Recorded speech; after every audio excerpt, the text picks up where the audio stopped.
The coffee grows cold in my hands as I stare at the appointment book. The name Vincent Torres circled in red ink. Another court-ordered therapy case. Another angry man who doesn't want to be here, forced to sit across from me and pretend he wants help managing his rage issues. I've been treating trauma victims for 3 years now, ever since I opened this small clinic in Chicago's downtown district. The cramped waiting room smells perpetually of disinfectant and stale coffee, but the rent is affordable and the location accessible to people who need help most. My grandmother Carmela always said I had a gift for reading people, for seeing through their masks to the broken pieces underneath. The clock on my desk ticks toward 10 o'clock. Through the thin walls, I can hear my colleague Dr. Martinez wrapping up his session next door. His patient's voice carries through the drywall. Another success story. Another life slowly piecing itself back together. My office door remains stubbornly closed. Vincent Torres is late. I flip through his file again, though there's precious little information. Age 32. Assault charges dropped in exchange for mandatory anger management therapy. No previous psychological treatment. No emergency contacts listed. His lawyer had been evasive when scheduling, mentioning only that his client preferred discretion and would pay in cash. Red flags everywhere, but I've learned not to judge my patients before meeting them. Some of the most dangerous-looking men have turned out to be gentle souls pushed too far, while others who appear harmless hide darkness that takes months to uncover. A sharp knock interrupts my thoughts. Not the hesitant tap of someone nervous about therapy, but the confident rap of someone accustomed to having doors opened for them. "Come in," I call, straightening my shoulders and arranging my features into professional calm.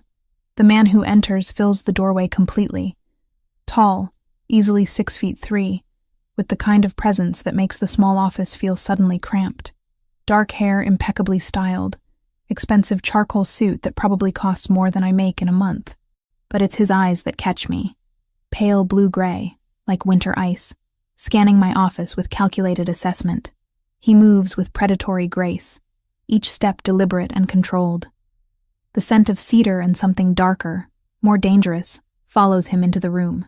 His gaze sweeps over my diplomas on the wall, the worn furniture, the wilted plant by the window, cataloging everything with the thoroughness of someone accustomed to evaluating threats. "Dr. Morgan, I presume." His voice carries a slight accent I can't quite place, smooth as aged whiskey with an underlying edge that makes my pulse quicken involuntarily. "Mr. Torres." I gesture to the chair across from my desk. "Please, have a seat." He doesn't sit immediately. Instead, he continues his visual inventory of my space, and I find myself fighting the urge to fidget under his scrutiny. There's something magnetic about his presence. A dark charisma that demands attention, even as it sets off every warning bell in my head. When he finally settles into the chair, he doesn't simply sit. He claims the space, leaning back with casual confidence as if he owns not just the chair, but the entire building. His fingers, I notice, are long and elegant, though a small scar runs across his left knuckle. Another across his jaw, barely visible but there nonetheless. "So," he says, those pale eyes fixing on mine with unsettling intensity, "how exactly does this work? Do you expect me to lie on a couch and tell you about my mother?" There's mockery in his tone, but I've heard it before. Defense mechanisms come in many forms, and condescension is one of the most common. "We can start however you're comfortable," I reply, keeping my voice level. "Why don't you tell me why you're here?" A smile plays at the corner of his mouth, not reaching his eyes. "I think you already know that, doctor. Court order, anger management, 20 sessions to prove I'm not a danger to society. Are you? A danger to society?" He tilts his head, studying me with renewed interest.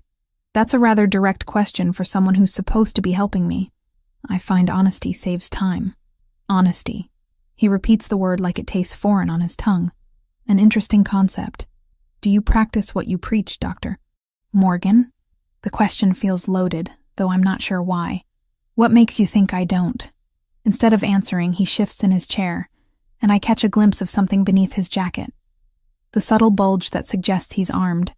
My mouth goes dry, but I force myself to maintain eye contact. "Tell me about the incident that brought you here," I say. consulting his file, though I've already memorized the sparse details. Which incident would that be? The assault charge. His laugh is low, dangerous. A misunderstanding. Someone forgot their manners. I reminded them. With your fists? Sometimes words aren't enough. The casual way he says it sends a chill down my spine. This man is used to violence, comfortable with it in a way that speaks to experience rather than random outbursts. Do you often solve problems with physical force, Mr. Torres? I solve problems however they need to be solved. We stare at each other across my desk, and I'm acutely aware of how alone we are in this building. My next appointment isn't for 2 hours. Dr. Martinez left 20 minutes ago.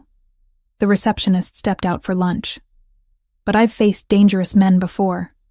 Abusers, stalkers, men whose rage simmered just beneath polite facades. The key is never showing fear, never letting them sense weakness. That must be exhausting, I observe, always being ready for a fight. Something flickers in his expression, surprise perhaps, that I'm not cowering or trying to placate him.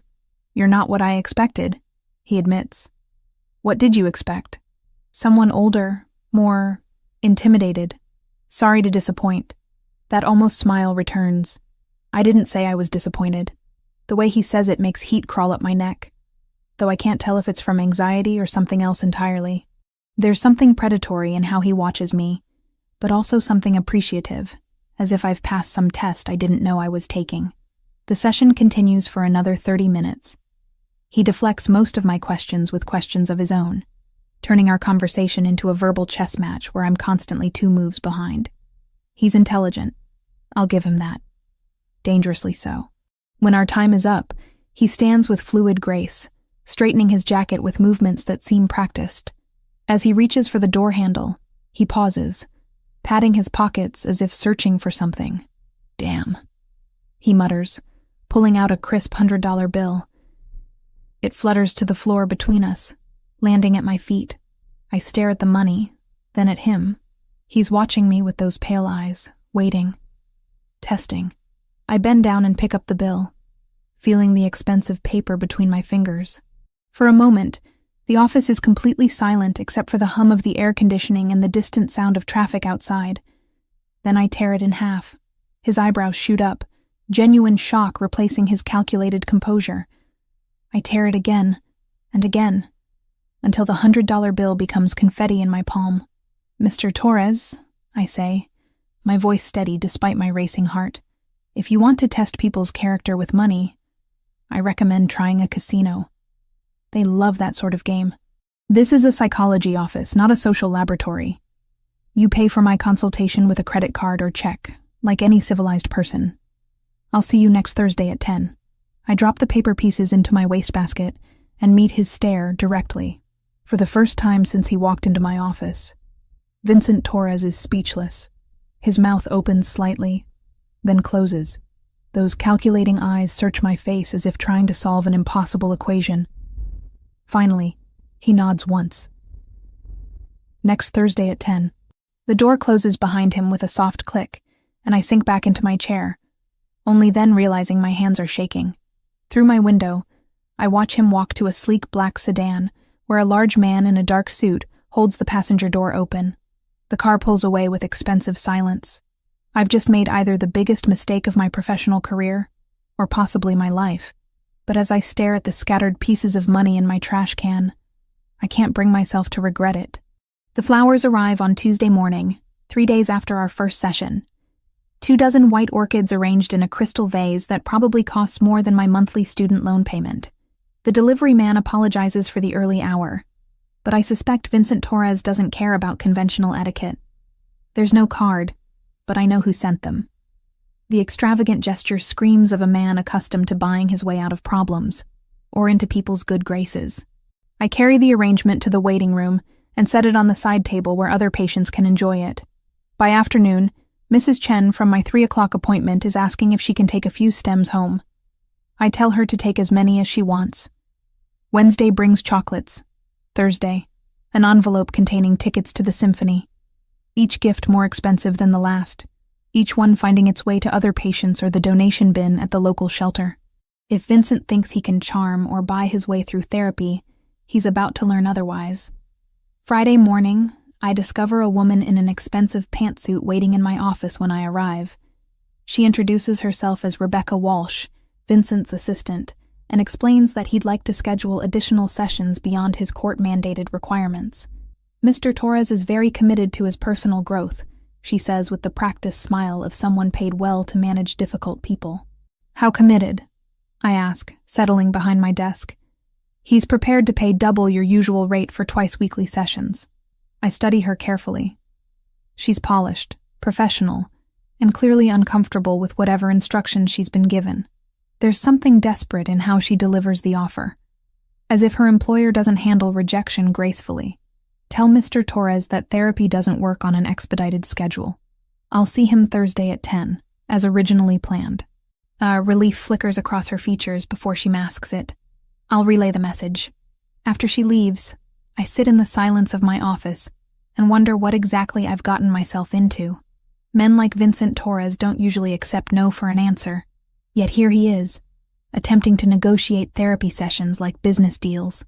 Thursday arrives gray and drizzling, the kind of Chicago weather that seeps into your bones. Vincent appears at exactly 10 o'clock, punctual to the second.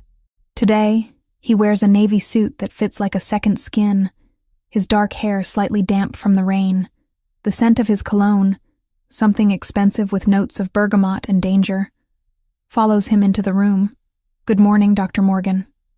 He settles into the same chair as before, but his posture is different.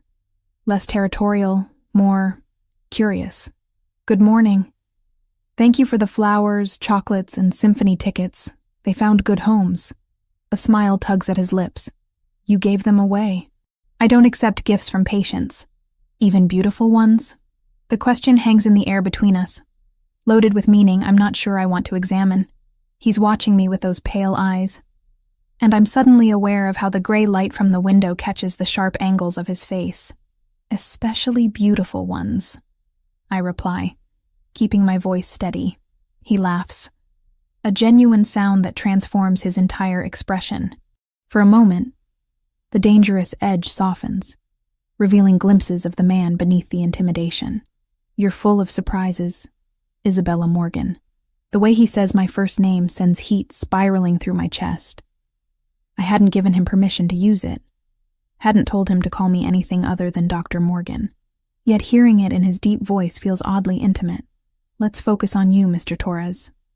How was your week? Enlightening. He crosses one ankle over the opposite knee, the movement casual but somehow predatory. I spent considerable time thinking about our last conversation. What specifically? Your reaction to my test. You mean when you tried to bribe me? When I tried to understand what kind of woman I'm dealing with. The admission is more honest than I expected. I lean forward slightly, sensing an opening. And what did you conclude? That you're either very brave or very foolish. Which do you think it is? His gaze sharpens, studying me with renewed intensity. I'm still deciding.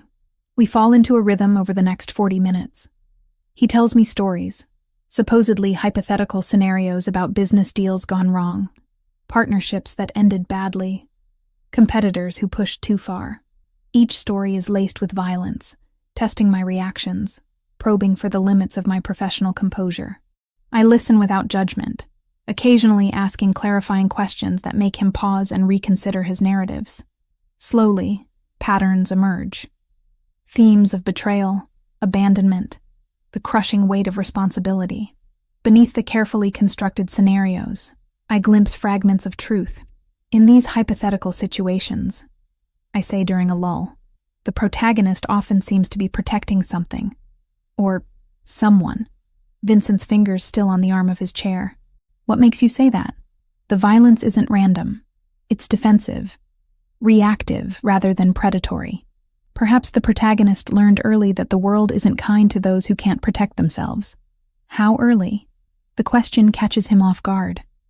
For a moment, his mask slips, and I see something raw and unguarded in his expression.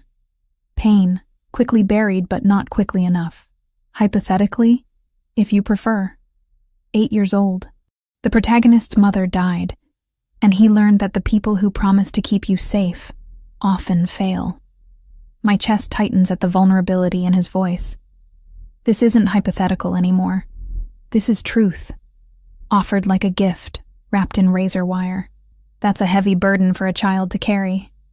Children adapt. They survive. Surviving isn't the same as healing. He's quiet for a long moment, those pale eyes distant. When he speaks again, his voice is softer. You talk as if healing is possible for everyone. Don't you think it is? I think some wounds are too deep to close completely, but they can stop bleeding. Our eyes meet across the desk and something passes between us. An understanding, fragile and dangerous. He sees that I'm not afraid of his darkness. And I see that beneath his carefully constructed armor lies a man who's been bleeding for 24 years. The moment stretches, electric with unspoken possibilities. I'm acutely aware of everything about him.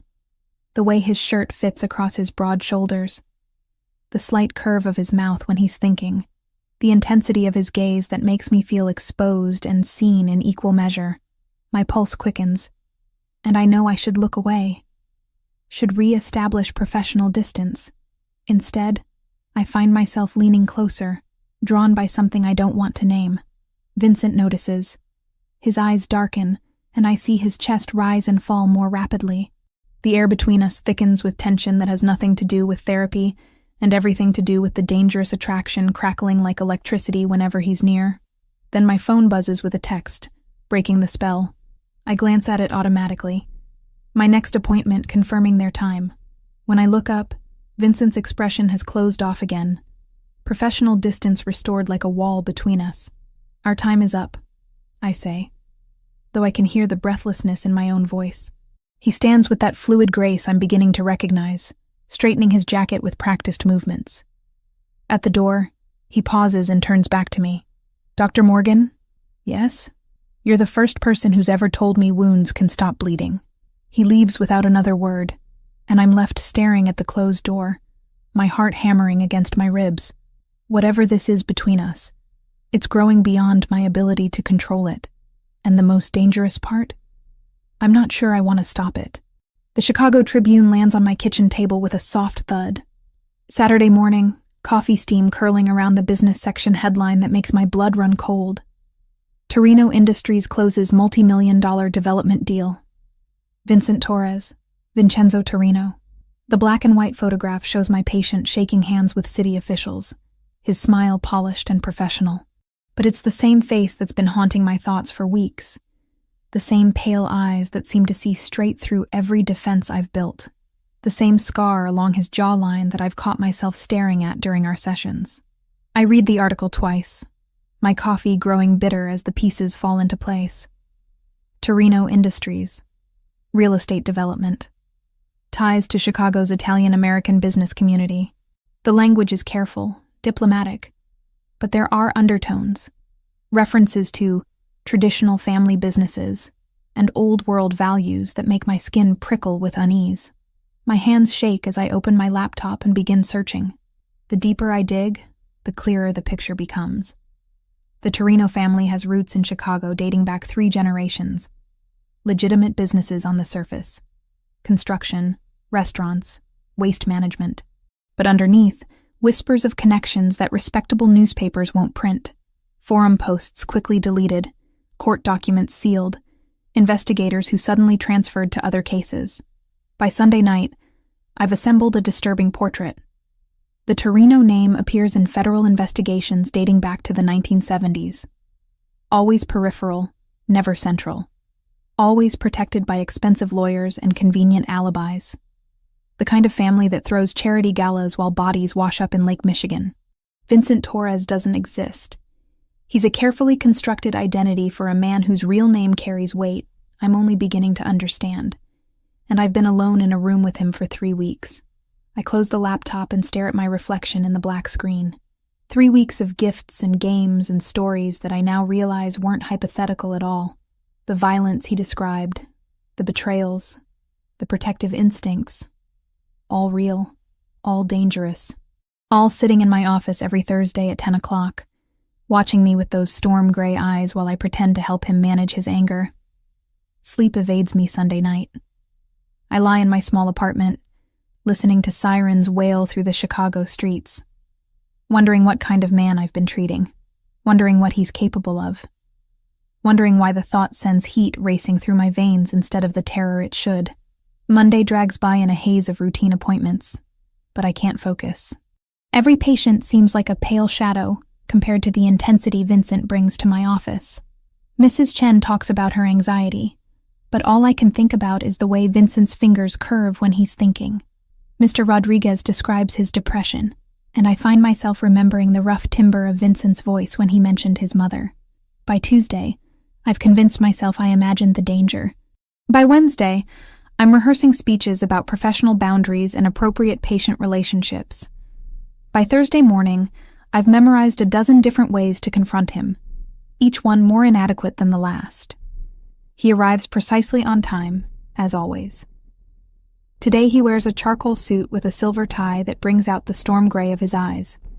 The expensive cologne, bergamot and something darker, fills my office the moment he enters.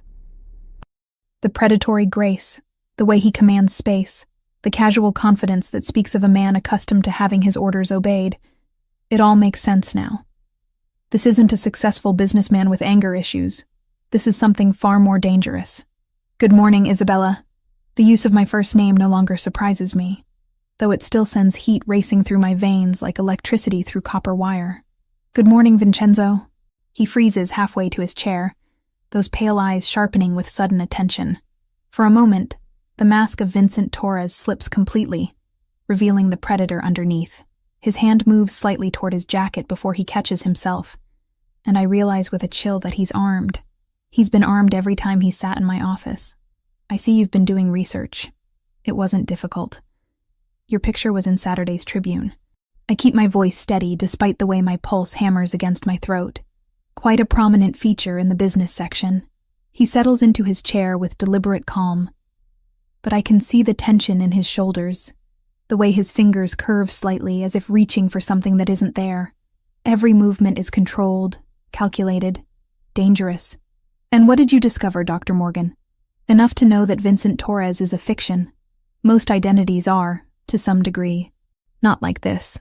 I lean forward, meeting his gaze directly despite the warning signals firing through my nervous system. You're Vincenzo Torino. Your family has been in Chicago for 3 generations. You're not a businessman with anger management issues. You're something else entirely. What am I then? The question hangs between us, loaded with danger and possibility. I could back down now, retreat to safe professional distance, report him to the authorities and wash my hands of this entire situation. Pretend the last 3 weeks never happened. Instead, I say, you're a man who's been lying to me since the moment you walked into my office. A smile ghosts across his lips, and for a moment he looks almost boyish. Not lying, protecting. Protecting who? Me or yourself? Both. The honesty in his voice catches me off guard. I expected denials, threats, the kind of intimidation tactics I imagine men in his position employ. Instead, he's watching me with something that looks almost like vulnerability, as if my reaction matters more than it should. You could have disappeared. I point out. Changed your name again? Found another therapist? Paid off the court system to forget about your anger management requirements? Why didn't you? Because you tore up $100 bill and told me to behave like a civilized person. He leans forward, and I catch a hint of that dangerous cologne mixing with something uniquely him. Do you have any idea how refreshing that was? Refreshing? Most people either want something from me or they're terrified of me. You treated me like any other patient having a bad day. You are having a bad day. A very long, 24-year bad day. The observation hits its mark. Something flickers in his expression. Surprise, recognition, and something deeper that makes my chest tighten with an emotion I don't want to examine too closely. You still don't understand what you're dealing with, he says softly. Then explain it to me. I can't. Can't or won't. Both. He runs a hand through his dark hair, the perfect styling becoming slightly mussed. The gesture makes him look younger, more human. There are things about my world that once you know them, there's no going back to ignorance. And ignorance, Isabella, might be the only thing keeping you safe. The way he says my name, soft, almost caressing, makes heat pool low in my belly. This is dangerous territory, professionally and personally. I should end this session, refer him to another therapist, create distance before whatever this is between us grows beyond my ability to control it. But I don't want to. And that realization terrifies me more than anything in his file ever could. I'm not asking for details about your business, I say instead. I'm asking about the 8-year-old boy who lost his mother and decided the world wasn't safe. His mask cracks again, just slightly. For a moment, I see past the expensive suits and careful control to the child who learned too young that people leave and promises break. That boy learned to protect himself. And everyone else around him? When necessary. Even when it's destroying him from the inside out? We stare at each other across the desk, and I can feel the electric tension that's been building for weeks crackling in the air between us. He's beautiful in the way predators are beautiful. Dangerous and magnetic and utterly compelling. Every instinct screams that I should run. But a deeper part of me wants to stay, wants to understand the darkness behind those storm gray eyes. You're not afraid of me, he observes, voice low and rough. Should I be? Yes. The word is barely a whisper. You should run from this office and never look back. But you don't want me to. No. His eyes darken, pupils dilating slightly. I don't. The admission hangs between us like a confession.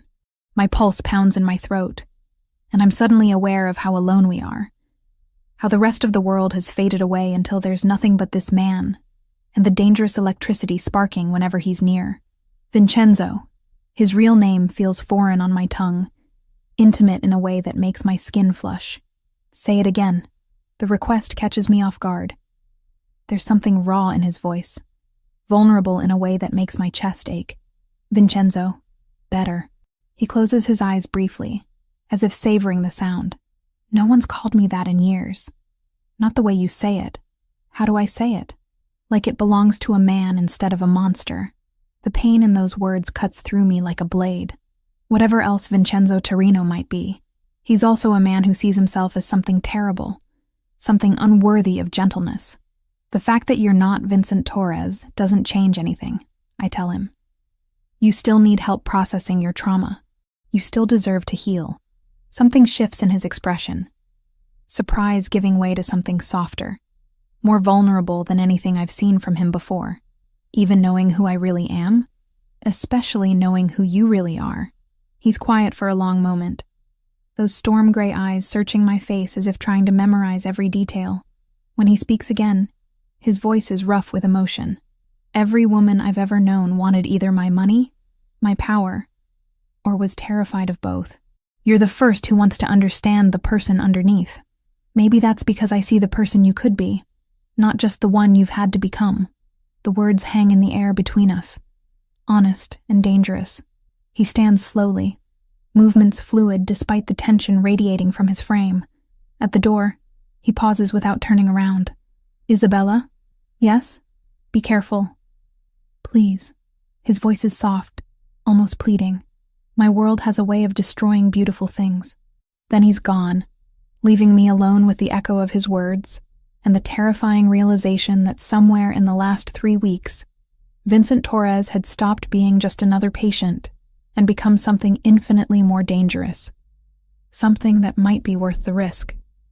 The black sedan appears outside my apartment building on Friday evening, sleek and menacing against the amber glow of streetlights. I notice it from my 3rd-floor window as I water my small herb garden, the same ritual I've performed every evening for 2 years. But tonight, something feels different. The car sits too still, too perfect, like a predator waiting. I tell myself I'm being paranoid. Chicago is full of expensive cars, and this neighborhood, while not wealthy, isn't completely devoid of success stories.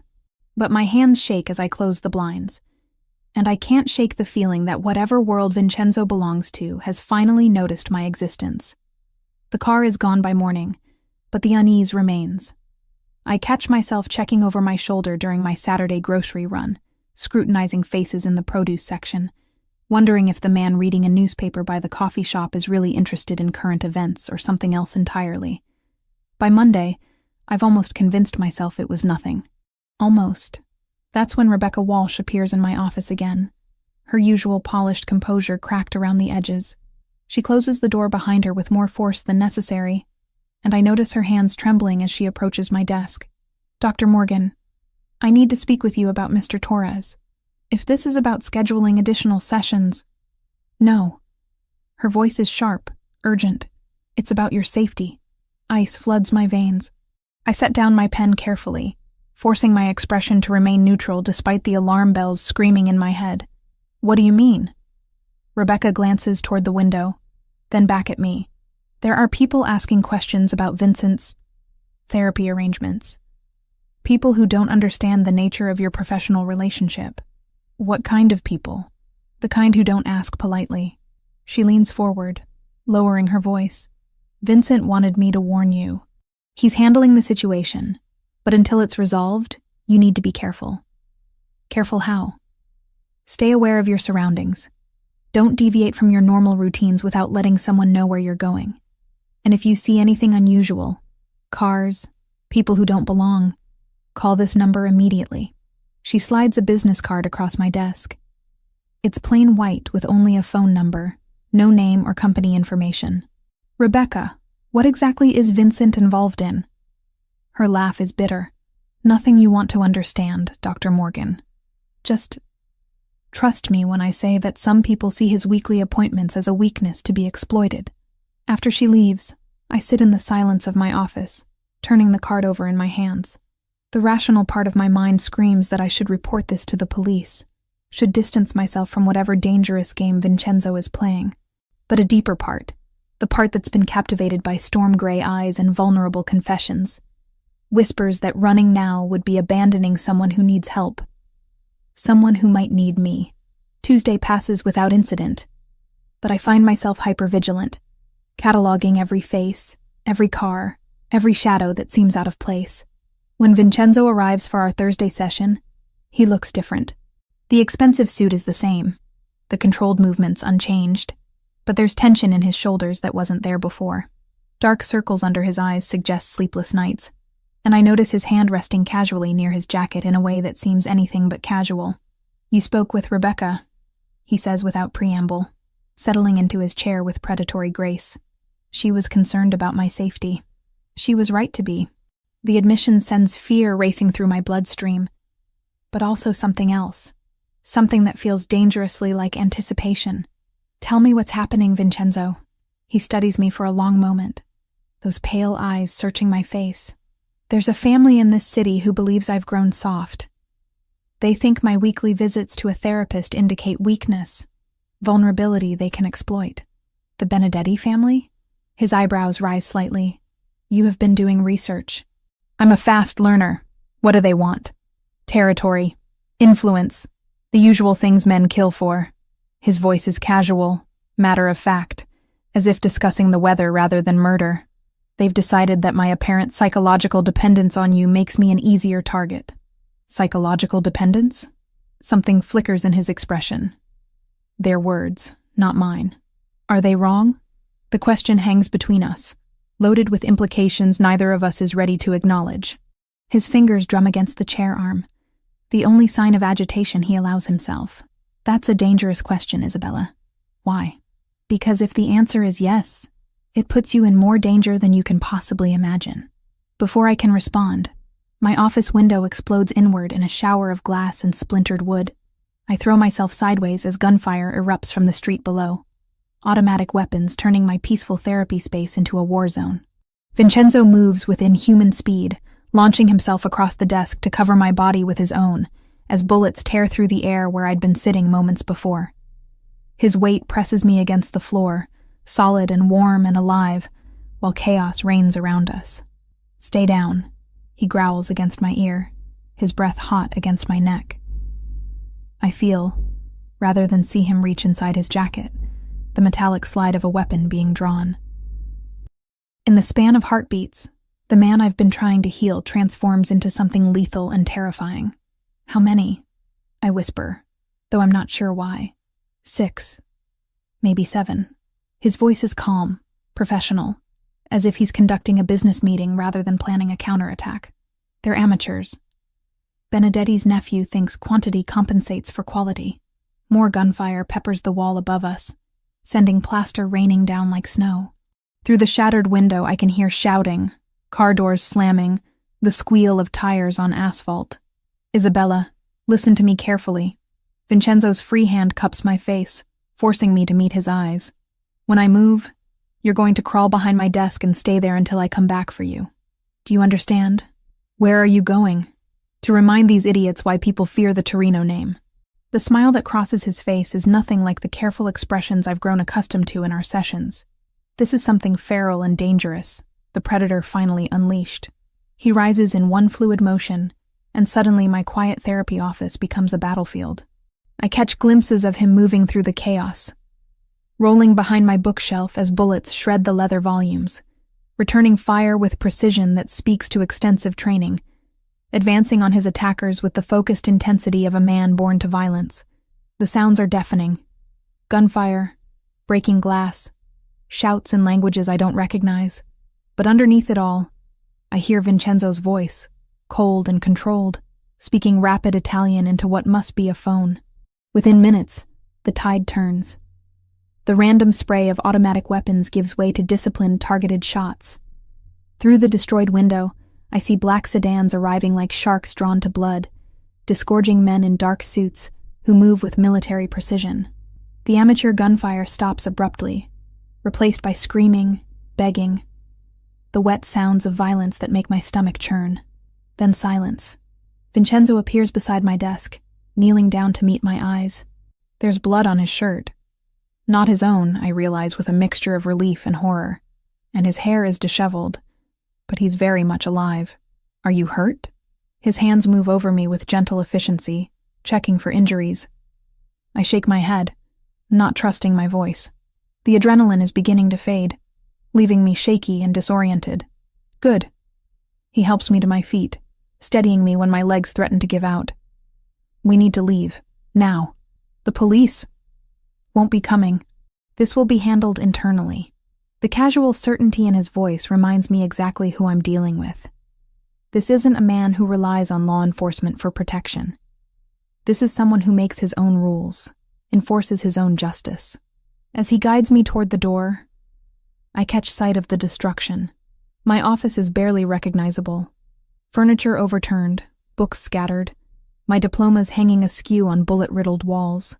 The small space where I've helped so many people heal has become a monument to violence. I'm sorry, Vincenzo says quietly, following my gaze. This is what my world does to beautiful things. But as we step into the hallway, his arm protective around my shoulders, I realize something that should terrify me, but doesn't.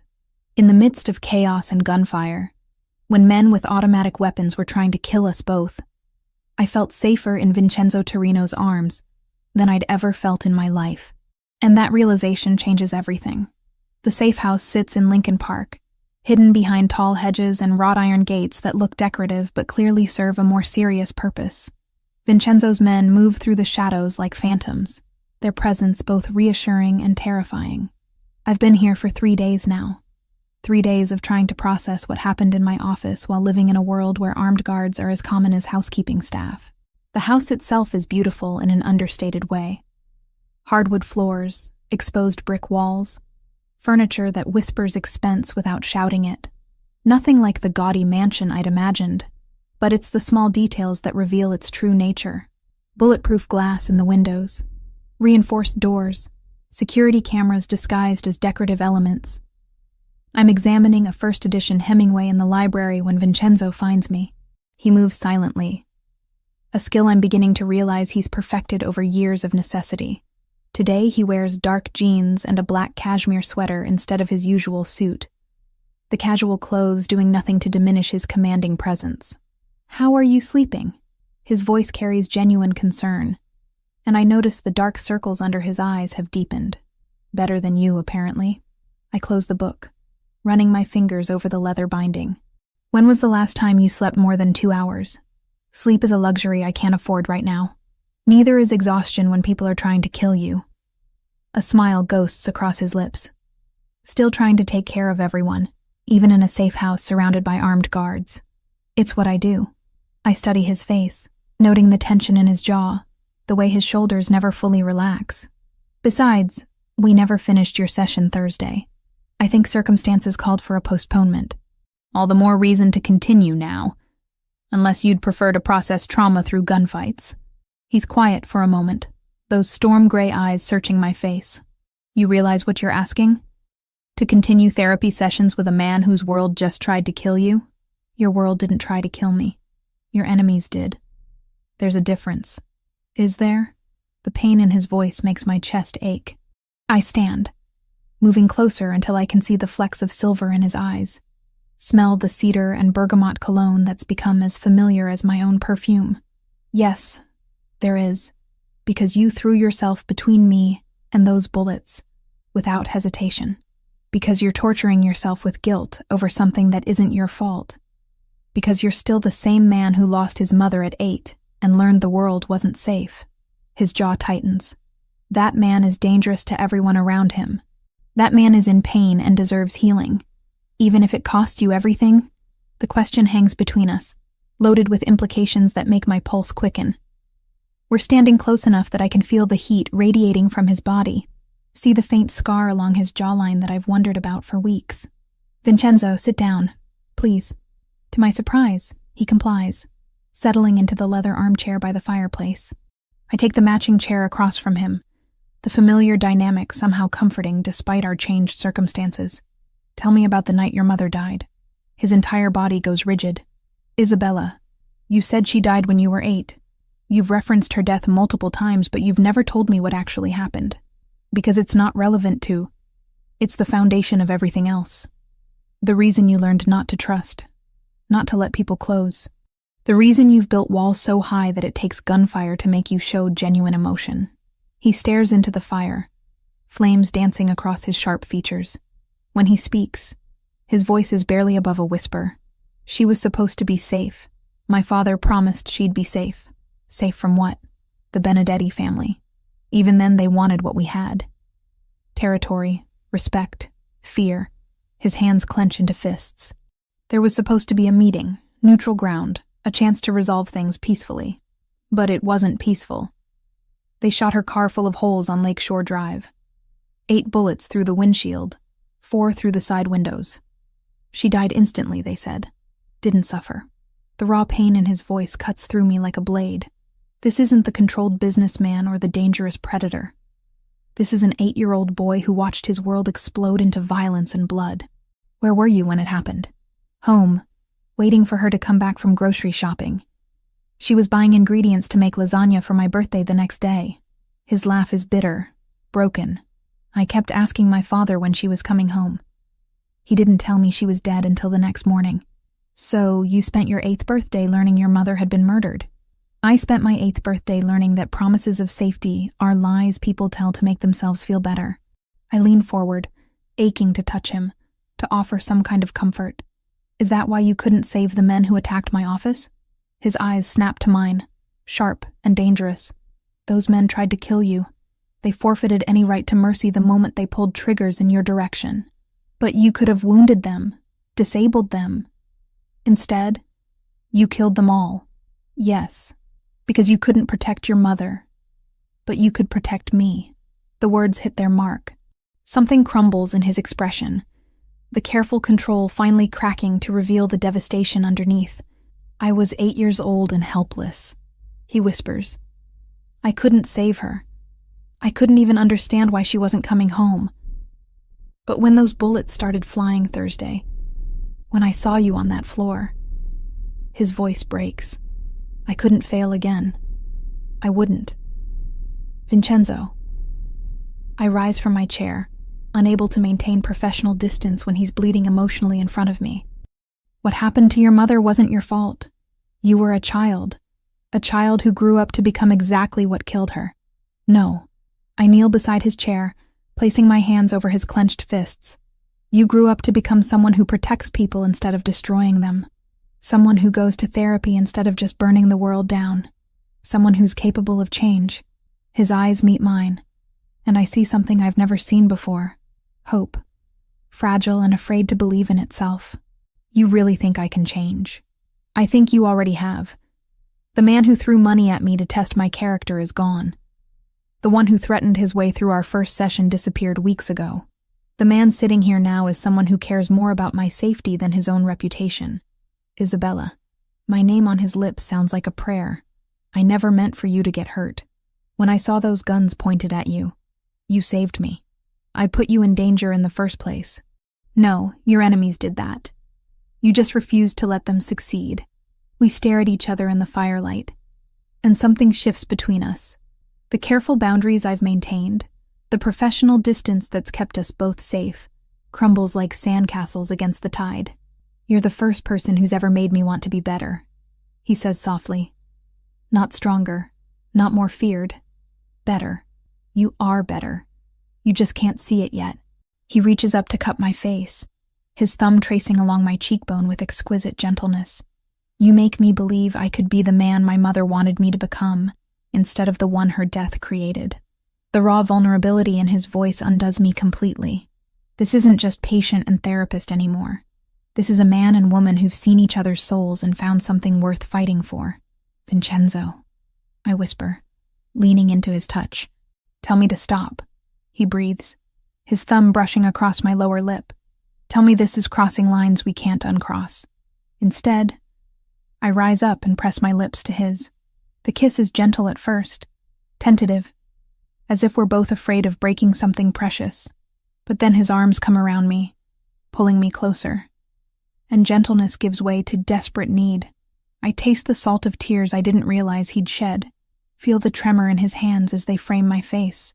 When we finally break apart, both breathing hard, he presses his forehead against mine. I love you, he whispers, the words torn from somewhere deep inside him. God help me. I love you, and I don't know how to keep you safe from what I am. Then let me help you become something different, even if it takes a lifetime. I smile, my own eyes blurring with tears, especially if it takes a lifetime. Outside, armed guards patrol the grounds, and enemies plot our destruction. But inside this room, beside the dancing firelight, we've found something worth rebuilding a life around, something worth the risk of hoping again.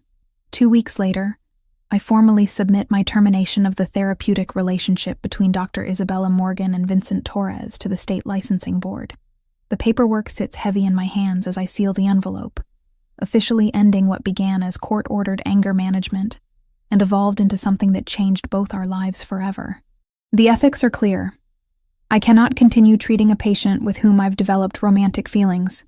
But more than that, Vincent Torres was a fiction created to protect Vincenzo Torino, and the man I've fallen in love with deserves honesty in all things. The safe house has become our world for these past 2 weeks, a sanctuary where we've learned each other's rhythms without the constraints of professional boundaries. I wake each morning to the scent of espresso and the sound of Vincenzo speaking rapid Italian on his phone, conducting business from the kitchen island while scrambling eggs with the other hand. He cooks the way he does everything else, with precision and confidence, but also with a gentleness I don't think many people get to see. The licensing board accepted your termination, he says, ending his call and sliding a plate across the marble counter. Rebecca filed it yesterday. Good. I accept the perfectly prepared eggs, noting how he's remembered exactly how I like them. Slightly runny, with cracked black pepper. It feels strange, officially ending something that was never really what we thought it was. No regrets? I meet his eyes across the kitchen, these storm-gray depths that have become as familiar to me as my own reflection. Only that I can't help you heal professionally anymore. You're helping me heal in ways that matter more. He moves around the counter to stand beside me, his hand settling at the small of my back with casual possessiveness. The touch sends warmth spiraling through my chest, as it has every time he's touched me these past 2 weeks. Isabella, there's something we need to discuss. Something in his tone makes me set down my fork. That sounds ominous. The Benedetti situation is resolved, permanently. I don't ask for details. Over the past 14 days, I've learned which questions to avoid, which aspects of his world I'm better off not understanding. The important thing is that we're safe, which means you can go home if you want to. Back to your apartment, your practice, your normal life. The words hit me like a physical blow. After 2 weeks of waking up beside him, of falling asleep to the sound of his breathing, the thought of returning to my empty apartment feels impossible. Is that what you want? His jaw tightens. What I want and what's best for you aren't the same thing. Let me be the judge of what's best for me. Isabella. He turns to face me fully, his hands framing my face with exquisite gentleness. I love you more than I've ever loved anything in my life. But loving me means accepting a world where armed guards are normal, where your safety depends on other people's fear of my name, where you'll never be completely safe because of who I am. And you think I should run from that? I think you should have the choice to run from that. I cover his hands with mine, holding his gaze steadily. I'm not running, Vincenzo. I'm choosing you, choosing this, choosing us. Whatever that means. Something vulnerable flickers in his expression, even knowing what it costs, especially knowing what it costs. He kisses me then, soft and desperate, as if trying to memorize the taste of my lips. When we break apart, he rests his forehead against mine. There's something else, something I need to show you. An hour later, we're driving through Chicago's North Side in one of his more subtle cars, a silver BMW that screams money without advertising danger. The October air carries the scent of dying leaves and the promise of winter, and I find myself studying Vincenzo's profile as he navigates traffic with the same controlled precision he applies to everything else. We stop outside a building I don't recognize, modern glass and steel rising 12 stories into the gray sky. The ground floor displays are empty, but I can see the bones of what was once a thriving commercial space. What is this place? It was going to be a medical complex. High-end practices, private therapy offices, concierge healthcare. He parks and turns to face me. The developers ran out of money 6 months ago. I bought it last week. My heart starts beating faster. Why? Because you need a new office, and I want you to have exactly what you deserve. Not a cramped space with thin walls and broken security, but something worthy of the work you do. I stare at the building, then at him, overwhelmed by the gesture. Vincenzo, I can't accept something like this. It's too much. It's not a gift. It's an investment. His voice carries a note of uncertainty I've rarely heard from him. I want to be your partner in this. Not just romantically, but professionally. You could build something here. Help people the way you helped me. What are you saying? I'm saying that I want to fund a trauma recovery center. Your trauma recovery center. State-of-the-art facilities, a full staff of counselors and psychiatrists, sliding scale fees so anyone can afford help. Everything you've ever dreamed of building. The magnitude of his offer steals my breath. Why? Because you showed me that healing is possible, even for someone like me.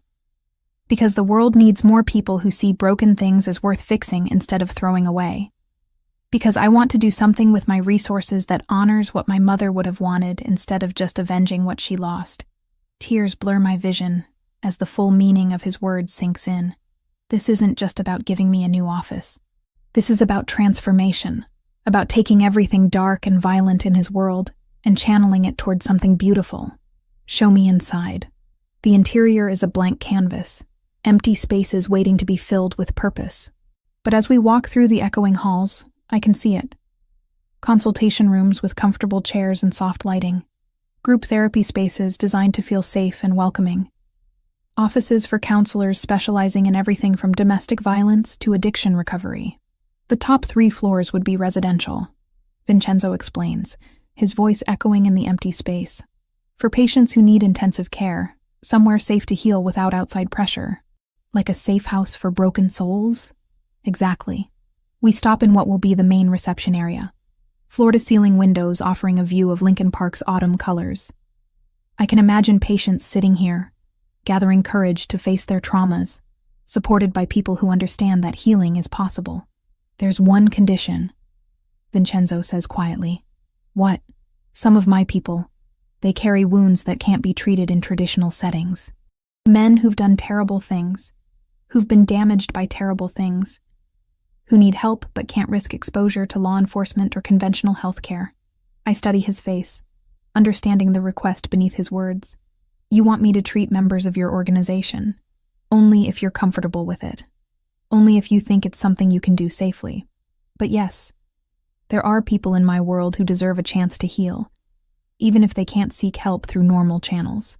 The ethical implications are staggering, but so is the potential impact. How many violent men might choose a different path if healing were available to them? How many cycles of trauma and revenge might be broken? They would have to be completely honest with me. No lies, no false names, no pretending to be something they're not. Agreed. And they would have to genuinely want help, not just be going through the motions to appease you or anyone else. Of course. And you would have to promise me that anything discussed in therapy stays confidential, even from you. Even if they tell me things about your business that you'd rather not have revealed. He's quiet for a long moment, and I know I'm asking him to surrender a level of control that goes against every instinct he's developed over 24 years of survival. Yes, he says finally. I promise. I walk to the windows, looking out at the city we'll serve, the lives we might be able to change. When I turn back to him, I see vulnerability in his expression, as if my answer will determine not just our future, but his sense of whether redemption is truly possible for men like him. When can we start construction? The smile that breaks across his face is like sunlight after a storm, transforming him from dangerous predator to the man I've fallen in love with. I'll make some calls. He crosses the empty space to pull me into his arms, and I let myself melt against his chest, breathing in the scent of cedar and bergamot that has become synonymous with safety. Isabella? Yes? I know this isn't the normal way relationships develop.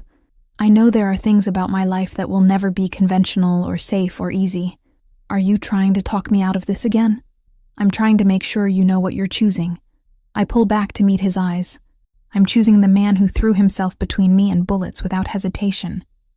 I'm choosing someone who wants to build healing centers instead of just building walls.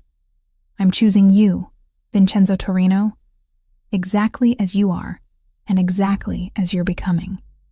He kisses me then, deep and claiming, a promise sealed with touch and breath, and the absolute certainty that whatever comes next, we'll face it together. Outside, Chicago hums with its usual chaos, traffic and sirens and the million small dramas of urban life. But inside this empty building, surrounded by possibilities and plans, we've found something precious enough to build a future around. I wake to darkness and the acrid smell of chloroform, clinging to my sinuses. My head throbs with each heartbeat, and when I try to move, zip ties bite into my wrists. The surface beneath me rocks gently. A boat, I realize with growing terror. Through the small porthole beside me, I can see the lights of Chicago's skyline glittering in the distance. Memory returns in fragments. The parking garage beneath our new building. The excitement of showing Vincenzo the architectural plans. The shadow that moved behind a concrete pillar just as something pressed against my face, chemical sweet and suffocating. I've been here before, in a way. Not physically, but psychologically. Every trauma victim I've ever treated has described this moment, the sudden understanding that control has been stripped away, that survival depends on intelligence rather than strength. Ah, the famous Dr. Morgan awakens. The voice carries a slight accent, different from Vincenzo's smooth Italian inflections. Russian, maybe, or Eastern European. I turn toward the sound and see a man silhouetted against the cabin lights, tall, lean, with silver-streaked hair and cold eyes that reflect the artificial illumination like a predator's.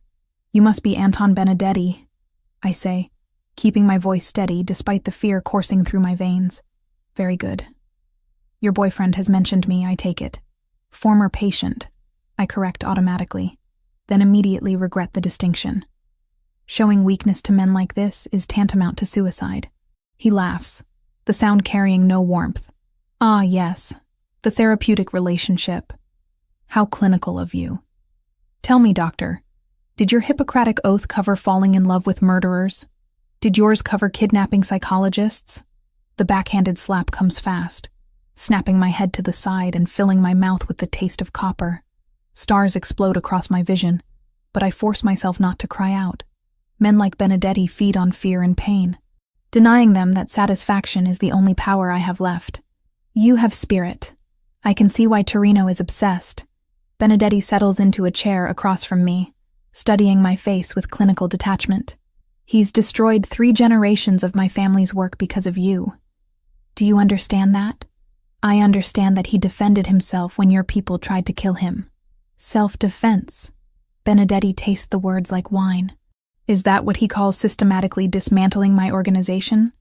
Turning my own men against me? Offering them better terms to switch sides? This is news to me. In our 2 months together, Vincenzo has been careful not to discuss business operations in detail, protecting me from knowledge that could endanger us both. But it makes sense. He's too intelligent to rely purely on violence when strategy would be more effective. What do you want from me? I want to watch Vincenzo Torino break. Benedetti's smile is razor-sharp. He spent 20 years building walls around his heart, convincing himself that caring about nothing makes him invincible. Then you walked into his life and undid decades of careful emotional architecture in a matter of weeks. So this is about revenge. This is about balance. He took my son, my nephews, my legacy. Now I take the one thing he values more than power. The casual way he discusses murder makes my skin crawl, but I force myself to think like a therapist. What drives a man like Benedetti? What psychological levers might I be able to manipulate? You're afraid, I observe. His eyes sharpen dangerously. Excuse me? This elaborate kidnapping, the psychological torture, it's not about revenge. It's about fear. Vincenzo outmaneuvered you, and now you're terrified that everyone will see you as weak. Another slap, harder this time. Blood trickles from my split lip, but I continue. You could have just killed me, put a bullet in my head, and dumped my body where he'd find it. But you didn't. Because that wouldn't prove your superiority. You need him to suffer publicly, to beg, to show weakness. Because if he doesn't break, then everyone will know that you've already lost. Shut up. How many of your own men are having doubts right now? How many are wondering if Vincenzo's offer is more attractive than loyalty to a leader who can't protect them? I said shut up. This slap sends me sprawling, the chair tipping backward until my head cracks against the cabin wall. Pain explodes through my skull, but through it I hear something that makes my blood run cold, the sound of phones buzzing simultaneously throughout the boat. Benedetti's expression changes from rage to confusion, to fear in the space of heartbeats. He snatches his phone, and I watch his face drain of color as he reads whatever message has appeared. Boss, one of his men calls from the upper deck. We've got problems. Through the porthole, I can see lights moving on the water. Boats approaching from multiple directions, their searchlights cutting through the darkness like swords. The cavalry has arrived, but I know better than to feel relieved. When men like Vincenzo come for what's theirs, the resulting violence leaves no room for mercy. Benedetti grabs my arm, hauling me upright with brutal efficiency. Move. He drags me up the stairs to the main deck, where his men stand at the railings with automatic weapons. But there's uncertainty in their postures, doubt in their eyes. These are soldiers facing an enemy they're no longer sure they can defeat. How many boats? Benedetti demands. 8, maybe 10. They're surrounding us. And the shoreline? Blocked. Torino's people are everywhere. A spotlight suddenly blazes from the largest approaching vessel, illuminating our deck in harsh white light. Through the glare, I can see Vincenzo standing at the bow like an avenging angel, his dark hair whipping in the lake wind. Anton Benedetti, his voice carries across the water through electronic amplification, cold and implacable as winter. You have something that belongs to me. She belongs to herself, Benedetti shouts back, but I can hear the desperation beneath his bravado. Isabella. Vincenzo's voice softens slightly when he says my name. Are you hurt? I want to answer, but Benedetti presses a gun to my temple, the metal cold against my skin. One word, and your brains decorate the deck, but I don't need to speak. The blood on my face tells Vincenzo everything he needs to know. Even from this distance, I can see his expression change. The controlled mask finally slipping to reveal something primitive and murderous. You shouldn't have touched her face, Anton. The quiet menace in those words makes several of Benedetti's men exchange glances. This is what I've been trying to explain. They're not just facing Vincenzo's anger, they're facing the wrath of a man who has nothing left to lose.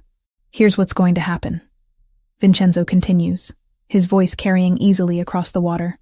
You're going to release Isabella, unharmed. In return, I'll allow you to live. You're in no position to make demands, Torino. I have your woman, and my men have enough firepower to turn your boats into driftwood. Look behind you, Anton. The command is delivered with such quiet certainty that Benedetti can't help but turn. Standing at the stern of his own boat, having somehow boarded without detection, are 4 men in dark suits. Not Benedetti's men, Vincenzo's. They move with the fluid precision of professional soldiers, and suddenly Benedetti's crew find themselves outnumbered on their own vessel. How? Benedetti whispers. You recruited from the bottom of the barrel, one of Vincenzo's men says conversationally. Half your crew were already on my payroll. The betrayal hits Benedetti like a physical blow. His gun wavers against my temple as he realizes the extent of his miscalculation. Vincenzo hasn't just outmaneuvered him tactically. He's been systematically destroying his organization from within for weeks. This was never about the shooting at Isabella's office. I realize aloud. That was just the opening move. You've been planning this takeover for months. Vincenzo's slight smile is visible even across the water. My psychologist is very perceptive. Former psychologist? Benedetti snarls, but there's no strength left in his voice. No, I say quietly, my words carrying in the sudden stillness. Current partner, in business and in life. The distinction matters more than I can explain. I'm not just the woman Vincenzo loves. I'm his equal, his collaborator, someone who chose this world with full knowledge of its costs. And apparently, someone who's learned to manipulate dangerous men with nothing more than psychological insight and perfectly timed provocations. Anton, Vincenzo calls out. You have 30 seconds to release her before I demonstrate why people fear the Torino name. But I'm already moving. Years of treating violent patients have taught me to recognize when someone's grip on reality begins to slip. Benedetti's hand trembles against my temple, his breathing becoming rapid and shallow.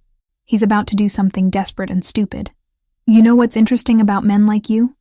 I say conversationally, as if we're discussing the weather instead of my imminent death. You always underestimate the intelligence of your enemies. Especially female enemies. What are you talking about? The chloroform you used. You gave me just enough to knock me unconscious, but not enough to keep me under for the full trip. I've been awake for the last 20 minutes, listening to your men talk, learning the layout of this boat, counting exits and weapons. His grip tightens on the gun. So I know that the man behind you is having doubts about your leadership. I know that your ammunition is running low because you spent most of it on that failed attack at my office. And I know that 3 of your remaining men are texting with Vincenzo's people, negotiating the terms of their surrender. The last part is a guess, but Benedetti's expression tells me I've hit the mark. Paranoia wars with rage in his eyes as he glances around at his own men, no longer sure who he can trust. You're lying. Am I? Check your phone, Anton. See how many of your loyal soldiers have been feeding information to Vincenzo for weeks. He makes the mistake of looking away for a split second, reaching for his phone with his free hand. It's all the opening I need. I drive my elbow backward into his solar plexus, while simultaneously dropping to my knees, breaking his grip on both me and the weapon. The gun skitters across the deck as Benedetti doubles over, gasping for air. By the time he recovers, Vincenzo's men have secured the entire vessel, and the man I love is striding across the deck toward me with murder in his storm-gray eyes. Isabella. He kneels beside me, his hands gentle as they check for injuries. Are you hurt? Nothing that won't heal, I manage, though my head still throbs and my wrists are raw from the zip ties. He cuts through my restraints with a knife that appears from somewhere inside his jacket, then helps me to my feet. Only then does he turn his attention to Benedetti, who's been forced to his knees by 2 armed guards. 24 years, Vincenzo says quietly. 24 years I've been waiting for this moment. For revenge? I ask. For justice. The distinction matters to him, I realize. This isn't just about satisfying bloodlust. It's about closing a circle that began with an 8-year-old boy watching his world explode into violence. But as I watch him approach the man who killed his mother, who tried to kill me, who represents everything dark and broken in both our pasts, I understand something crucial. The man I fell in love with doesn't need to become a monster to protect what he loves. He's already evolved beyond that. He's learned that sometimes the greatest victory isn't in destroying your enemies, but in proving that you've become someone better than they could ever be. 1 year later, I stand before the full-length mirror in St. Alphonsus Cathedral's bridal suite, adjusting the delicate lace of my grandmother Carmela's wedding dress. The ivory silk fits perfectly after months of careful alterations, and the antique pearl necklace Vincenzo gave me catches the afternoon sunlight streaming through Gothic stained glass windows. "You look absolutely radiant," Rebecca says from behind me, her reflection appearing beside mine in the ornate mirror. She's been invaluable this past year, helping coordinate not just our wedding, but the complex logistics of launching the Torino Center for Trauma Recovery. Today, she serves as my matron of honor, though I suspect her real role is ensuring everything runs with the precision Vincenzo demands in all aspects of his life. I look nervous. I counter, though I can't stop the smile spreading across my face. Terrified, actually. Of marrying him or of the wedding itself? Neither. I'm terrified of how happy I am. The admission hangs in the air between us. After everything we've survived, the kidnapping, the systematic dismantling of the Benedetti organization, the months of building something beautiful from ashes of violence, happiness still feels fragile, too precious to trust completely. Through the tall windows, I can see guests arriving at the cathedral. The guest list reads like a who's who of Chicago society, mixed with faces that would make federal prosecutors take notice. Legitimate businessmen sit beside men whose fortunes were built in shadows, united by their respect for the man I'm about to marry. The Torino Center opened 6 months ago, housed in the same building where Vincenzo first showed me his vision for our future. The results have exceeded even my most optimistic projections. We've treated over 200 patients, from war veterans struggling with PTSD, to domestic violence survivors, to members of various organizations who needed healing, but couldn't seek it through traditional channels. The confidentiality we maintain is absolute, the security impenetrable, and the success rate remarkable. Vincenzo kept his promise about letting me treat his people without interference. In fact, he's become one of my greatest success stories. Though I can no longer be his therapist, we work together now as partners in every sense, him providing resources and protection, while I provide expertise and compassion. A soft knock interrupts my thoughts. My heart skips, hoping it's Vincenzo, despite the superstition about seeing the bride before the ceremony. Instead, Thomas Walsh, Rebecca's husband and one of Vincenzo's most trusted advisors, appears in the doorway. "The groom is getting impatient," he reports with a genuine smile. "He's threatened to drag you to the altar himself if you're not ready in 10 minutes. Tell him I'm worth waiting for." I think he already knows that. The organ music begins, the processional that will carry me toward my future. Dr. Martinez, my former colleague and mentor, waits to walk me down the aisle. When my father refused to attend, claiming he couldn't support his daughter marrying a criminal, Dr. Schiappo, Martinez stepped in without hesitation. "Isabella," he says, his eyes bright with unshed tears as the massive doors swing open. "You look beautiful." The cathedral's interior reveals itself in all its Gothic splendor. Every pew is filled, hundreds of faces turning toward us with smiles and tears, and the kind of joy that accompanies witnessing true love triumph over impossible odds. But I only have eyes for the man standing at the altar. Vincenzo wears a midnight blue tuxedo that transforms him into something even more devastating than usual. His dark hair is perfectly styled, his posture commanding even in this moment of vulnerability. When our eyes meet across the length of the cathedral, his carefully controlled mask finally slips completely, revealing wonder and love and gratitude so profound it takes my breath away. The walk down the aisle feels both eternal and instant. Every step carries me away from the woman I was, toward the woman I'm becoming.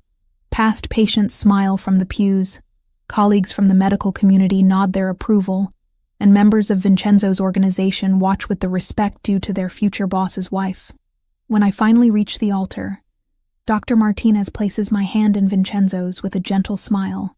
The contact sends electricity up my arm, the same spark that's existed between us since that first session when he tried to bribe me with $100 bills. "You're beautiful," he murmurs, for my ears alone. "You're not bad yourself." The priest begins the ceremony. his words echoing in the vaulted space. But I'm lost in Vincenzo's storm-gray eyes. I see our entire journey reflected there. The cautious beginning, the dangerous middle, the explosive resolution, and now this perfect moment of peace. When it comes time for vows, Vincenzo produces a folded piece of paper from his jacket pocket. His hands shake slightly as he unfolds it, and I realize this is the first time I've seen him nervous about anything. "Isabella," he begins, his voice carrying clearly through the cathedral despite his nerves. "A year ago, you tore up my money and told me to behave like a civilized person. You had no idea you were talking to a man who'd forgotten what civilization looked like." Gentle laughter ripples through the congregation, warm and approving. "You showed me that healing is possible, even for someone who'd built his life around violence and control. You taught me that strength isn't about how much fear you can inspire, but about how much love you can protect. You proved that some things are worth changing for, worth fighting for, worth risking everything to keep safe." My eyes fill with tears as his words wash over me, each one carefully chosen and deeply meant. "I promise to spend every day of our life together becoming the man you see when you look at me.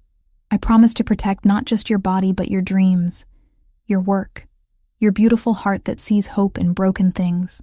I promise to love you with the same intensity I once reserved for revenge, and to build something beautiful with you from the ashes of everything dark in my past."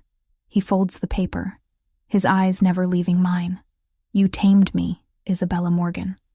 Not through force or manipulation, but through love so pure it transformed everything I thought I knew about myself. Thank you for seeing the man I could become instead of just the monster I was. When it's my turn, I don't need notes." The words come straight from my heart, flowing as naturally as breathing.